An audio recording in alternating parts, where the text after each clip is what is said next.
મિત્રો હવે લાગી રહ્યું છે કે ગુજરાતમાં વરસાદ રોકવાનું નામ જ નહીં લેતો। કેટલાક દિવસોથી મોટા મોટા શહેરો જેમ દરિયા કિનારાના શહેરો ગામડા ખૂબ જ મુશ્કેલી થઈ ગઈ છે। નમસ્કાર મિત્રો, વિડીયોમાં તમારું સ્વાગત છે। વિડીયોને છેલ્લે સુધી જોજો અને ચેનલ પર નવા હો તો ચેનલને સબસ્ક્રાઈબ કરવાનું બિલકુલ ભૂલતા નહીં। મિત્રો, આજની વિડીયોની અંદર આપણે વાત કરવાના છે વડોદરા જે બસ સ્ટેન્ડ છે ત્યાં આગળ એટલું પાણી ભરાઈ ગયું છે કે ભાઈ ત્યાં બસ સ્ટેન્ડ સ્ટોપ કરી દેવામાં આવ્યું છે અને કોઈપણ પ્રકારની બસ ત્યાં જઈ નથી શકતી, એટલું પાણી ભરાઈ ગયું છે।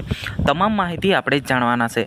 મિત્રો, ગુજરાતની અંદર એટલો વરસાદ વરસી રહ્યો છે કે અત્યારે જોવા જઈએ તો હજુ તો 72 કલાકની આગાહી છે, યાની કે 30-31 તારીખ સુધીની આગાહી જાણવા મળી રહી છે।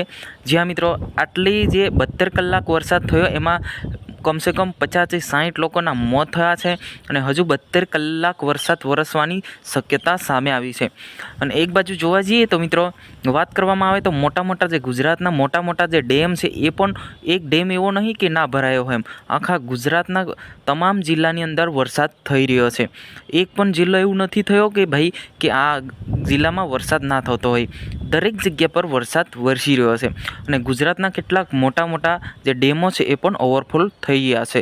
જી હા મિત્રો, વાત કરવામાં આવે તો કેવડિયા યાની કે સરદાર સરોવર, વાત કરવામાં આવે તો સુકી ડેમ, વાત કરવામાં આવે તો મરચુ ડેમ, આ તમામ મોટા જે ડેમ છે એ તમામ ઓવરફ્લો થઈ ગયા છે। જી હા મિત્રો, લોકો ખૂબ જ ગભરાઈ રહ્યા છે કે ભાઈ આ તો હજુ વરસાદ તો વધારે વધી રહ્યો છે તો કરવું શું, કે કેટલાક લોકો ભૂખે પણ મરી રહ્યા છે।